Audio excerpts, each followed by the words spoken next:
PIA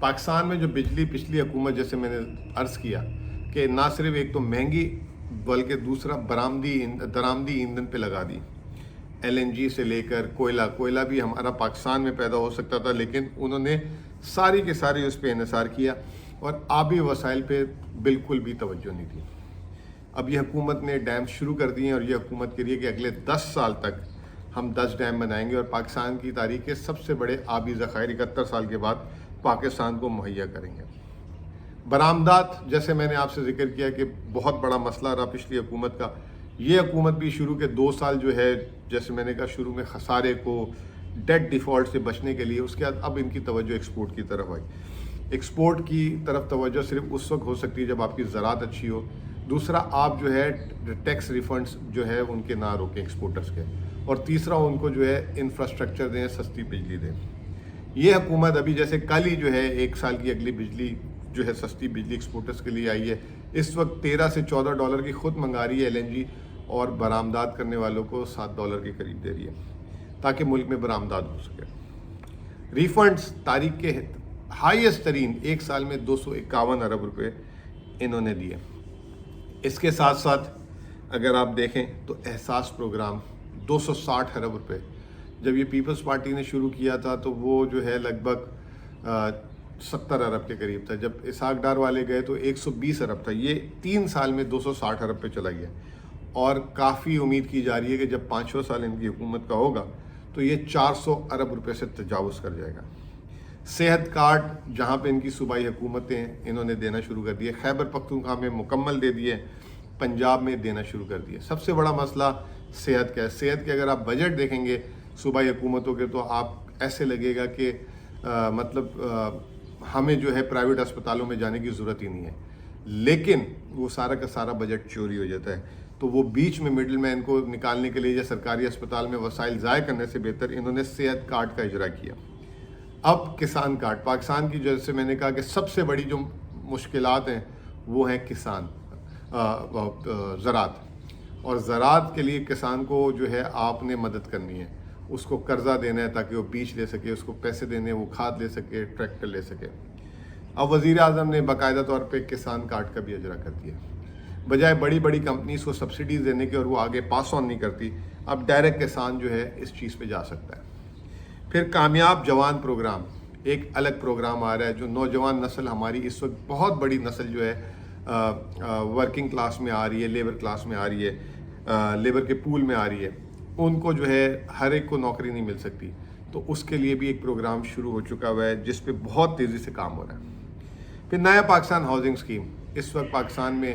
نہ صرف جتنے گھروں کی ضرورت ہے وہ کم ہے بلکہ عام آدمی کی رسائی سے بھی دور چلا گیا ہے مہنگائی کی وجہ سے، اور تیسرا اس کو بینک قرضہ نہیں دیتا، اس پہ جو ہے ہمارے اسٹیٹ بینک نے اور انہوں نے ایک بہت بڑی اسٹریٹجی بنائی ہے جس میں ہزاروں گھر جو ہے اب ہمارے بینکنگ سیکٹر جو ہے عام لوگوں کو قسطوں پہ دیں گے۔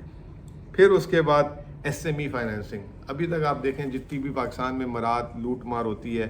یا سارا کا سارا جو ہے بڑے کارخانے، بڑے ذمہ دار، ان کو SME کو کوئی پوچھتا نہیں ہے۔ شوکت ترین کو اس کا میں کریڈٹ دوں گا کہ وہ ابھی آئے اور انہوں نے اس پہ کام کرنا شروع کیا ہے، اور ابھی اسٹیٹ بینک نے باقاعدہ اس کا ایک سرکولر بھی نکالا ہے۔ یہ تمام چیزیں، اس کے علاوہ پاکستان نے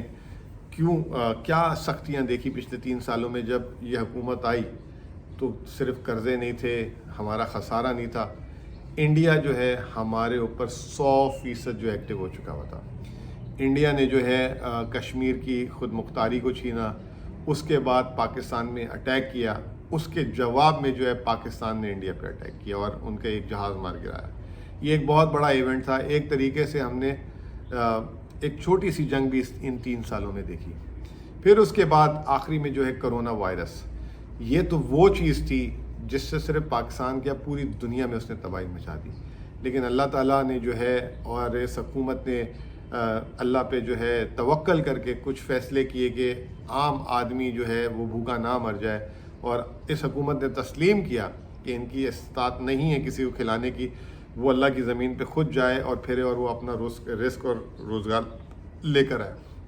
تو وہ وہاں پہ بھی جو ہے کامیابی حاصل کی، اور دنیا کی 3 بہترین معیشتوں میں شامل کر دیا، نہ صرف گروتھ پوائنٹ آف ویو سے بلکہ کرونا سے فائٹ کرنے میں بھی۔ احساس پروگرام دنیا کا 4تھا بہترین پروگرام۔ تو یہ 3 سالوں کے ان کی رپورٹ کارڈ تھی، اور ان 3 سالوں میں یہ جو رپورٹ کارڈ تحریک انصاف نے جتنے کم وسائل اور چیلنجز، اس کے بعد عالمی دنیا پوری ہمارے خلاف کھڑی ہو گئی افغانستان کے مسئلے کو لے کر اور دوسرے مسائل کو، انڈیا دوسری طرف سے اس نے پوری اپنی جسے کہتے ہیں توانائی لگا دی کہ پاکستان کو پیچھے کر سکے۔ لیکن الحمدللہ یہ حکومت، اس کی ایک وجہ تھی، اس حکومت نے سب سے پہلے تو اس ملک کے جو 2 سب سے بڑے ادارے تھے، جوڈیشری اور آرمی یا اسٹیبلشمنٹ، ان کے ساتھ جو ہے ایک پیج پہ آنے کی کوشش کی، تعاون کیا، تاکہ جو ہے کاموں میں مداخلت نہ ہو سکے اور پاکستان آگے بڑھ سکے۔ یہ ایک بنیادی فرق تھا اس حکومت کا پچھلی حکومتوں کے مقابلے میں۔ ایک یہ وجہ تھی۔ اب اس کے بعد یہ جو ہے آگے بھی اصلاحات تیزی سے کرنے جا رہے ہیں، صوبوں میں، چھوٹی چھوٹی بڑی بڑی جگہوں میں۔ اگلے 2 سالوں میں ان کے لیے سب سے بڑا چیلنج ہے مہنگائی۔ 3 سالوں میں جو ان کے فیلیئرز ہیں، اس میں جو ہے فیلیئرز تو میں کہوں گا کہ نہیں، ان چیزوں کو صحیح کرنے کے لیے ان کا جو ایک آؤٹ کم تھا وہ مہنگائی تھی، اور اس مہنگائی کو انہوں نے کافی حد تک کوشش کی ہے کہ اب وہ اس وسائل آ چکے ہیں، فسکل سپیس آ چکی ہے کہ وہ اپنے اوپر لے سکیں۔ اس کے علاوہ جو ہے قوت خرید، آمدنی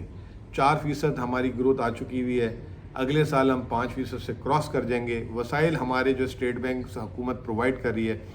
یہ ایک دوسرا بڑا چیلنج ہے، زیادہ سے زیادہ ترقی آ سکے۔ آخری میں اس وقت مانوں گا، اور میں نے آپ لوگوں کو پہلے بھی اپنی ویڈیوز میں بولا ہے کہ تحریک انصاف کی حکومت پچھلے 20 سال میں پہلی حکومت ہوگی ایسی، جب 2023 میں جب نئے الیکشن ہو رہے ہوں گے تو آنے والی نئی حکومت، چاہے تحریک انصاف ہو یا کوئی اور حکومت ہو، اس کو IMF پروگرام میں نہیں جانا ہوگا، کیونکہ جاتے جاتے میں بتا دوں اس وقت پاکستان کے تاریخی ریزروز ہیں، پاکستان کی سب سے ہائیسٹ ایکسپورٹس ہیں، 29 ارب ڈالر ریمیٹنسز ہو چکی ہیں، روشن ڈیجیٹل سے جو ہے پاکستانی 2 ارب ڈالر پاکستان میں بھیج چکے ہیں، بجلی پاکستان کی تاریخ کی سب سے زیادہ ہائیسٹ کنزیوم ہو رہی ہے، اس کا مطلب انرجی کا استعمال ہونا شروع ہو گیا ہے۔ تو ہم ترقی کے ایک راستے پہ ہم گامزن ہو چکے ہیں۔ انشاءاللہ تعالیٰ اگلے 2 سالوں میں اس سے بھی زیادہ مزید جو ہے اچھے نتائج سامنے آئیں گے۔ بہت بہت شکریہ۔